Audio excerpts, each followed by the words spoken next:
Et on se retrouve donc pour cette revue de presse de l'économie.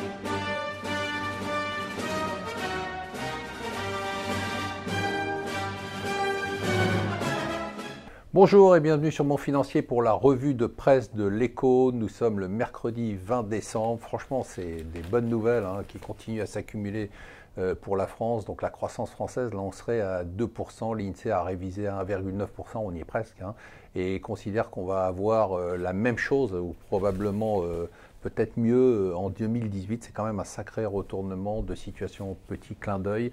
La folie du Bitcoin continue, bien sûr. Ça faisait la une quand même du Monde hier. La une du Monde, c'est une institutionnalisation.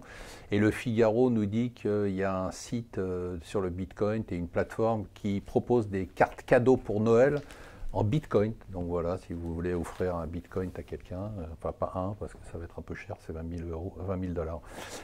L'autre folie, mais celle-là, elle est un peu plus rationnelle, et encore, c'est l'immobilier. On va faire les 1 million de transactions, c'est un record absolu d'après les notaires de France, c'est quand même assez incroyable.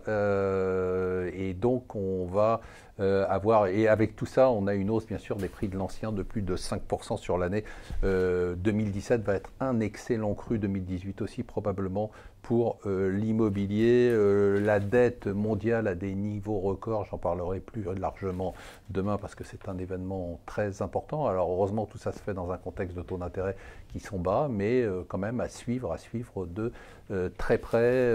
Qu'est-ce qu'on a d'autre comme nouvelles? On a pour l'instant les actions qui attendent, alors toujours au plus haut bien évidemment, mais qui attendent des nouvelles du vote sur la loi fiscale aux États-Unis avec la réduction des impôts. Alors il faut savoir qu'elle est passée déjà au Sénat cette nuit, donc elle doit repasser par la Chambre des représentants où là les républicains sont en très large majorité, donc il devrait y avoir aucun problème. Donc ça c'est à suivre de très près, mais ça, on va voir si le marché va continuer sur son rallye de fin d'année pour applaudir cette énorme réforme de Donald Trump.